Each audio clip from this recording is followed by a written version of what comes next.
4 ships dropped out of slipspace around my convoy, and I knew, in that instant, that my cost-cutting was about to get us all killed. My name is Vesa Andrel, and I manage cargo logistics for the Kelvorn trading routes, one of the few paths through this sector that still turns a profit if you are careful. I am not careful by nature. I am careful because the numbers demand it. 3 days before this run, my accountant told me our insurance premiums had doubled and our security budget had been cut by more than half. So I did what any sensible administrator would do. I opened the contractor listings and sorted by price, lowest to highest.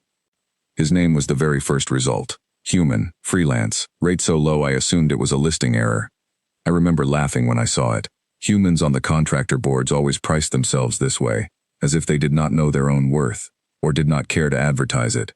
My assistant Colin warned me once that hiring humans could be unpredictable, but unpredictable was a luxury I could not afford that week. Cheap was cheap. I confirmed the contract without opening his service record. I did not even check his name twice. I had cargo to move and a schedule to keep. He arrived at the docking bay wearing a jacket 2 sizes too big for him, unshaven, carrying a single duffel bag instead of proper gear. No rank markings, no corporate badge, just a tired-looking man with quiet eyes who nodded once and said, "Where do you need me?" I almost sent him back right there, almost. But the ship was already fueled, the cargo already loaded, and there was no time to find a replacement. So I told him to take a position near the aft airlock and stay out of the way unless something happened. Nothing was supposed to happen. The Kelvorn run was routine. 3 jumps through a quiet corridor, a delivery of medical supplies to a border colony, then home with payment in hand. I had made this run 11 times before without incident. I remember thinking, as we cleared the station and entered the first jump lane, that this would be the 12th uneventful trip in a row. I was wrong. The alarms went off 40 minutes into the second jump, a screeching pulse that meant unregistered vessels closing fast. I threw myself into the pilot chair and watched 4 ships appear on the scanner, arranged in a loose net around us, cutting off every escape vector I could plot. Raiders. Not the disorganized scavenger kind either. These were coordinated, moving with the kind of discipline that meant someone experienced was giving orders. My hands were shaking over the console. I remember thinking about all the numbers I had crunched to save a few credits, and how none of those numbers had accounted for this. I opened the ship-wide comm and called for the guard, my voice cracking in a way I was embarrassed by even as the words left my mouth. He was already standing in the corridor outside the bridge when I turned around, and something about him had changed. The tired slouch was gone. His eyes had gone flat and still, like a lake before a storm, and his voice, when he spoke, carried none of the sleepy calm from before. "Seal the bridge," he said. "Cut main power to the cargo bay, now." I did not ask why. There was no time to ask why. Something in his tone reached past every instinct I had about status and hierarchy and species, and simply told me to obey. I slammed my hand on the controls, sealing the blast doors, cutting power exactly as he asked. He turned and moved toward the aft section without another word, and I realized I had no idea what he intended to do with 4 raider ships bearing down on a single unarmed cargo hauler. The boarding alarms triggered 12 minutes later, 3 separate breach points along the hull, the kind of simultaneous assault meant to overwhelm a crew before they could organize any defense. I remember pressing myself against the underside of the console, listening to the metal groan as something attached itself to the hull outside, listening to my own heartbeat pounding louder than the alarms. Then I heard him. Not shouting, not panicking, just a low, steady voice giving himself instructions, the kind of voice a person uses when they have done something so many times that fear has worn itself smooth, like a stone in a river. I do not know exactly what happened in the corridors over the next several minutes. I only pieced it together afterward from the ship logs and the automated damage reports. The first breach team entered the aft section and encountered him in the dark, where he had already cut the lights to remove their advantage. There was a short exchange, and then silence from that section of the ship. The second team, hearing nothing from their companions, moved more cautiously through the cargo corridor, and found him waiting for them with the calm patience of a man who had all the time in the world. The third team never made it past the outer hatch at all, because by then, whatever confidence had brought them here had clearly started to crack, and their retreat was recorded as hasty and disorganized. I stayed hidden until the ship went quiet, and then quiet a while longer, because quiet after violence is its own kind of terrifying. When I finally worked up the courage to look, I found him walking back toward the bridge, checking his own pulse against his wrist with the mild interest of someone checking the weather. There was a graze along his shoulder, and a tear in his sleeve, but nothing that seemed to trouble him. "They are not getting up," he said, when he saw me staring. You might want to log this for the sector patrol, or do not. Your choice. 4 ships, I said, my voice barely more than a whisper. 4 ships worth of boarders, and you are talking about it like you just took out the recycling. He shrugged, an oddly ordinary gesture after everything that had just happened. Boarding parties get sloppy when they think the job is easy, he said. They were not expecting resistance. That is usually enough of an advantage on its own. I did not sleep that night, even after the danger had passed and we resumed our course toward the border colony.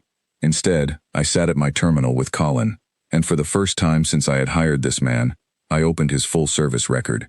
It took 3 separate clearance overrides just to unlock the file, buried under layers of encryption that had nothing to do with privacy and everything to do with importance.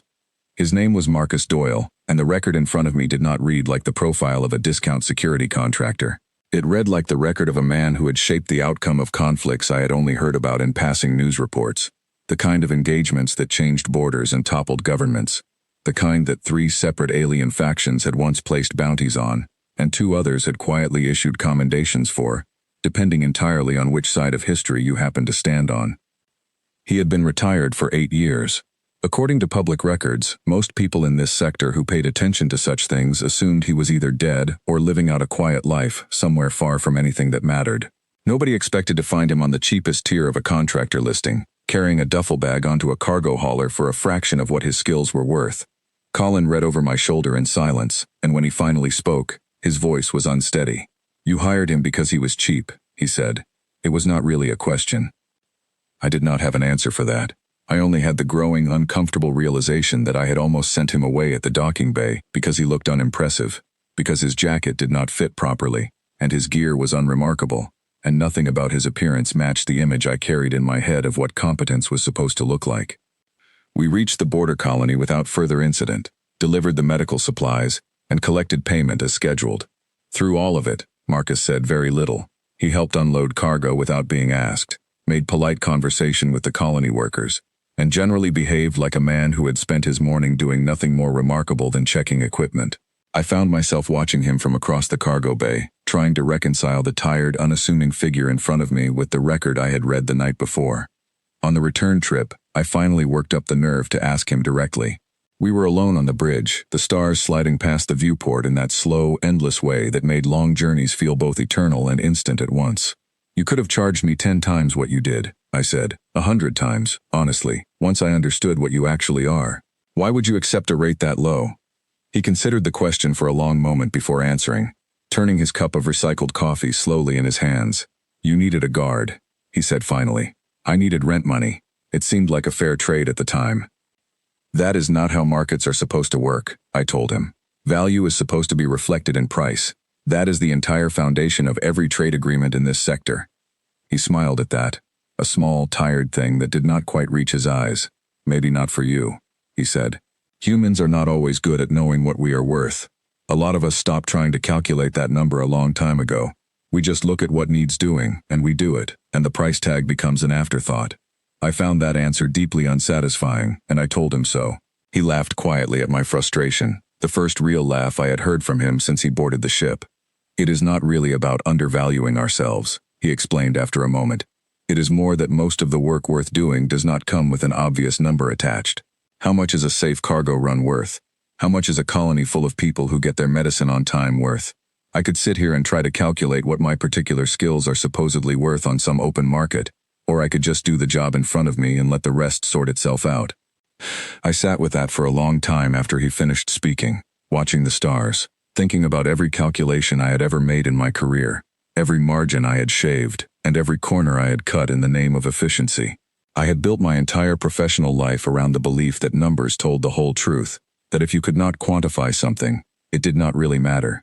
Marcus Doyle had just spent several days quietly proving to me that some of the most important things in this galaxy refused to fit neatly into a ledger. We arrived back at the home station 3 days later, and I processed his payment personally instead of leaving it to the automated system, wanting to at least look him in the eye when the transaction went through. He accepted the credits with a simple thank you, slung his duffel bag over his shoulder, and turned to leave the docking bay as though nothing remarkable had happened at all. I called after him before he reached the exit. Will you take another contract with me? I asked. I will pay you properly this time, whatever your record actually justifies. He paused at the doorway and looked back at me, and there was something almost amused in his expression. "You do not have to pay me what my record justifies," he said. "Just pay me what feels fair to you, knowing what you know now. That is usually enough." I have hired him 4 more times since that first run, and every time, I have made a point of paying him more than he asks, though he never seems to expect it, and never seems particularly moved by it either. What changed was not really about the money at all. What changed was how I looked at every other human name that crossed my contractor listings after that. I stopped sorting by lowest price. I started actually reading the files, actually asking questions, actually treating the search for security personnel like something more important than a simple cost reduction exercise. And what I found, once I started looking properly, unsettled me almost as much as that first encounter with the raiders had. Humans, as a species, seem to consistently undervalue themselves across every industry I checked, not just security contracting. Engineers with decades of specialized experience listing rates that barely covered their own living expenses. Pilots with flawless safety records charging less than newly certified graduates from other species. Medical personnel offering their services for whatever a struggling colony could scrape together, regardless of what those same skills would command elsewhere in the sector. I mentioned this pattern to Colin one evening, and he offered a theory that stuck with me long after that conversation ended. "Maybe," he said, "they do not price themselves by what they could get. Maybe they price themselves by what they think the other person can actually afford. It is a strange kind of math. It does not maximize profit. It just tries not to leave anyone behind."